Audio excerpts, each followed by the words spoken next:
Have you ever noticed how your mind never truly rests?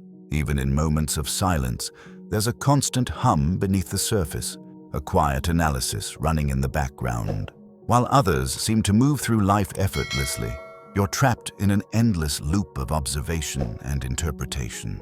You watch, you analyze, you dissect every word, every glance, every silence, and you wonder, why can't I just be like everyone else? Here's what most people don't understand about deep thinkers. Your mind wasn't always this way. Somewhere in childhood, you learned that awareness meant survival. Perhaps you grew up in a home where emotions were unpredictable, where love came and went like weather. So you became the observer, the one who could sense tension before it erupted, the quiet child who learned to read the room before speaking.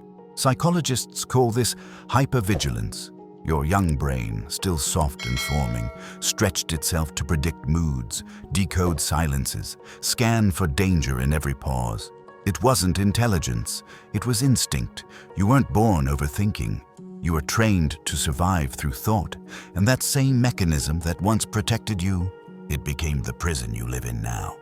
You tell yourself you're just analytical, just curious, just thorough. But deep down, it's exhausting, isn't it? Every conversation becomes a puzzle to solve. Every relationship, a pattern to decode. You can explain why people behave the way they do. You understand their trauma, their defense mechanisms, their hidden fears. You read them like open books. But here's the cruel irony. The more you understand others, the less connected you feel to them. You see too much. You know too much. And knowing becomes a barrier to simply feeling. Neuroscience shows that deep thinkers have heightened activity in the prefrontal cortex, the brain's reasoning center. But this comes at a cost. Your emotional regulation system, the limbic system, gets overridden. You think to survive, but in doing so, you forget how to live. You've become both the actor and the audience in your own life, unable to surrender to the moment because you're too busy interpreting it. And then there's the mask you wear, the mask of insight, the calm, collected exterior that everyone admires. People come to you for advice. They call you wise, mature, understanding. They don't see the exhaustion beneath, the mental fatigue of being the one who always knows. When someone hurts you, you don't rage. You analyze. You trace their behavior back to their childhood, their insecurities, their pain. You tell yourself that understanding should eliminate suffering, but it doesn't, does it? You still feel the ache. You just don't allow yourself to admit it.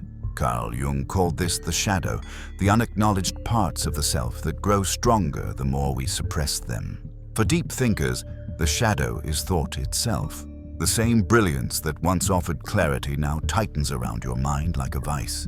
You question the purpose of love, the fairness of suffering, the meaning of existence itself.